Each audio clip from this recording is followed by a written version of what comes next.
नमस्कार दोस्तों, आप सभी का दीक्षित नॉलेज पॉइंट पर स्वागत है। आज की इस वीडियो में हम उत्तराखंड की कृषि, मिट्टी और फसलों के बारे में डिस्कशन करेंगे, जिसमें कि जो आज का हमारा पहला टॉपिक रहेगा वो हमारा रहेगा उत्तराखंड की मिट्टियाँ।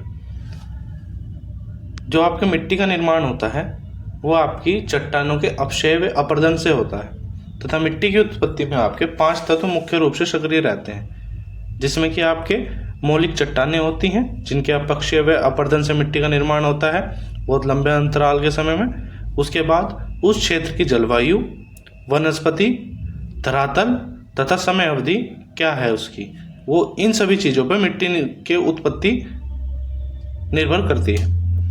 मिट्टी की परतों को आपके 3 भागों में विभक्त किया जाता है, जैसे कि आपके लेयर ए, लेयर बी और लेयर सी बोला जाता है। जो सबसे ऊपरी परत होती है लेयर ए, जिसमें वनस्पति और जीवों के सड़े गले अंश पाए जाते हैं। उसके बाद जो आपकी लेयर बी आती है, ये आपकी लेयर ए के नीचे वाली परत का होती है, जिसका निर्माण अपेक्षाकृत कठोर और असमान आकार के कणों से होता है। जो आपकी तीसरी व अंतिम होती है लेयर सी, ये सबसे नीचे की परत होती है, जिसमें शैलों का अंश परिवर्तित रूप में रहता है तथा यह अत्यधिक कठोर व मोटे कणों की अधिकता इस मिट्टी में पाई जाती है। इसके पश्चात जो मिट्टियाँ होती हैं वे आपकी ऊंचाई के और वनस्पति और जलवायु के आधार पर भी विभाजित की जाती हैं, जैसे कि आपकी शिवालिक व दून क्षेत्र में जलोढ़ मिट्टी पाई जाती है, वो आपकी 300 से 900 मीटर की ऊंचाई पर पाई जाती है, जो कि आपके आर्द्र उष्ण क्षेत्र में पाई जाती है। इसके बाद जो आपकी 900 से 1800 मीटर की ऊंचाई पर मिट्टी पाई जाती है भूरी वन मिट्टी, ये आपके निम्न हिमालय क्षेत्र में गर्म शीतोष्ण जलवायु में पाई जाती है। तथा 1800 से 3000 मीटर की ऊंचाई पर जो आपकी भूरी पतझड़ मिट्टी पाई जाती है, ये आपकी उच्च हिमालय के शीतोष्ण जलवायु क्षेत्र में पाई जाती है। इसी प्रकार जो आपकी 3000 से 4500 मीटर की ऊंचाई पर हिमानी मिट्टी पाई जाती है, ये आपकी अल्पाइन जलवायु में पाई जाती है। अल्पाइन का अर्थ होता है आपका बुग्याल, अर्थात घास के छोटे छोटे घास के मैदान, जहाँ पे आपके पेड़ पौधे नहीं मिलते, वहाँ पे केवल आपकी छोटी छोटी घास ही मिलती है। इसी आधार पर मिट्टी को पर्वतीय क्षेत्रों में भी अलग अलग रूप में बांटा जाता है, जो कि 3 प्रकार से बांटा जाता है, जिन्हें आपका घरिया, सागड़िया भूमि, बुनिया भूमि या बिचलिया भूमि कहते हैं। जो आपकी घरिया या सगवाड़ा भूमि होती है, ये आपकी सर्वाधिक उपजाऊ भूमि होती है और ये आपके घरों के समीप या खेतों के समीप होती है और अधिकतर इसमें साग सब्जियां उगाने के कारण इसको सगवाड़ा कहते हैं। इसी प्रकार जो आपकी बुनिया भूमि होती है, यह वनों में पाई जाती है और ये आपकी अनुपजाऊ भूमि होती है। साथ ही ये अम्लीय और अविकसित भूमि भी होती है। अम्लीय भूमि आपकी जो इसकी पीएच वैल्यू होती है वो आपकी 5.5 होती है। जो आपकी बिचलिया भूमि होती है, ये आपकी सगवाड़ा, घरिया या बुनिया भूमि के बीच में पाई जाती है। यह घरों और वनों के बीच में पाई जाने वाली भूमि होती है, जो कि आपकी घरिया भूमि से कम उपजाऊ होती है तथा बुनिया भूमि से अधिक उपजाऊ होती है, क्योंकि बुनिया या वनों में पाई जाने वाली जो आपकी मिट्टी होती है वो तो आपकी अनुपजाऊ होती है। इसी कारण जो आपकी बिचलिया भूमि होती है वो आपकी बुनिया भूमि से अधिक उपजाऊ होती है तथा घरिया भूमि से कम उपजाऊ होती है।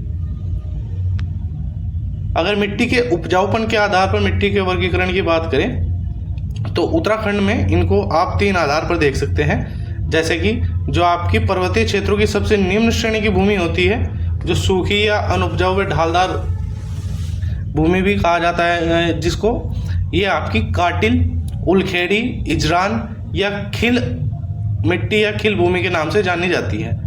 तथा इस काटिल मिट्टी या काटिल भूमि में अधिकतर गहत की दाल, मंडवा, झंगोरा इत्यादि फसलें होती हैं। साथ ही इस भूमि में साल में 2 से 3 बार फसलें पैदा की जाती हैं। इसके पश्चात जो आपकी अपरान या उपराऊ भूमि है, ये आपकी लाल भूरे रंग की मिट्टी वाली भूमि होती है, जो कम उपजाऊ होती है तथा यह सीढ़ीनुमा खेती की जाती है इस भूमि में, और यह आपकी बरसात पर आधारित भूमि होती है, जिसमें 2 वर्ष में 3 फसलें प्राप्त होती हैं। तथा जो इसकी मुख्य फसलें हैं वो आपकी मंडवा, सोयाबीन, मसूर, आलू इत्यादि हैं। इसी प्रकार जो उत्तराखंड की सर्वाधिक श्रेष्ठ भूमि या सर्वाधिक सिंचित भूमि है वो आपकी तलाऊ भूमि है, पर्वतीय क्षेत्रों में पाई जाती है, जो जिस तलाऊ भूमि को भी आपका 3 भागों में बांटा जाता है। ये आपकी नदी घाटी में मिलती है। नदी घाटी का वो क्षेत्र जो अधिकतर पानी में डूबा रहता है उसको आपका सीमार भूमि कहते हैं। सीमार भूमि के बराबर वाली भूमि को जो पानी में कम मात्रा में डूबा रहता है उसको पणचन कहते हैं। और अंत में पणचन के बराबर वाली जो आपकी सर्वोत्तम सिंचित भूमि होती है उसे सेरा कहा जाता है, जो कि आपके चावल की खेती के लिए प्रसिद्ध है। ब्रिटिशों ने उत्तराखंड में मिट्टी को या भारत में मिट्टी को 5 भागों में बांटा था और 1956 में भारतीय कृषि अनुसंधान परिषद ICAR, जो कि आपका पूसा में है, ने मृदा को 8 भागों में बांटा है, जो कि आपकी हैं जलोढ़ मिट्टी, लाल मिट्टी, लेटराइट मिट्टी, मरुस्थलीय मिट्टी, पर्वतीय मिट्टी, लवणीय या क्षारीय मिट्टी, काली मिट्टी और आपकी पीट व दलदली मिट्टी। जो आपकी काली मिट्टी है ये कपास और गन्ने के लिए सर्वाधिक उपयोगी मानी जाती है। अगर मिट्टी को आप मैदानी भागों में वर्गीकृत करते हैं, मैदानी भाग के आधार पर, तो ये आपकी 4 प्रकार की होती है: भाबर, तराई, खादर और बांगर। जो आपका भाबर क्षेत्र होता है वो आपका कंकड़ पत्थर युक्त मिट्टी वाला क्षेत्र होता है और इसमें कृषि कार्य नहीं होता। यह अधिकतर खनन के लिए उपयुक्त क्षेत्र माना जाता है। इसके बाद जो आपका क्षेत्र आता है तराई क्षेत्र, इसमें आपके उत्तराखंड की सर्वोच्च सिंचित कृषि भूमि मिलती है, जिसमें कि आपकी चिकनी दोमट मिट्टी मिलती है तथा जो इसकी मुख्य फसलें होती हैं तराई क्षेत्र की वो आपकी गन्ना, गेहूं, चावल इत्यादि होती हैं। इसी प्रकार जो आपका खादर क्षेत्र है वो आपके नदियों के पास की भूमि होती है, जो कि प्रतिवर्ष बाढ़ आने के कारण बनने वाले नवीन जलोढ़ मैदान होते हैं। जलोढ़ मैदान वो होते हैं जो कि आपके बाढ़ के कारण बनते हैं। खादर के बाद जो आपका बांगर मिलता है ये आपके खादर के दक्षिण क्षेत्र में पाया जाता है, दक्षिण भाग में, तथा ये आपके पुराने जलोढ़ मैदान होते हैं उनको आपका बांगर कहा जाता है। यहाँ पर प्रतिवर्ष आपकी बाढ़ नहीं आती।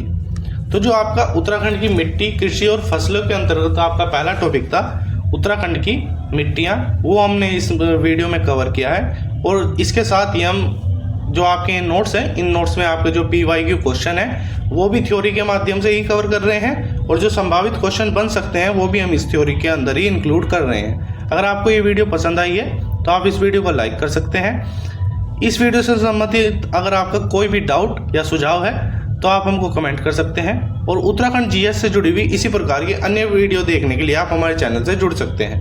धन्यवाद।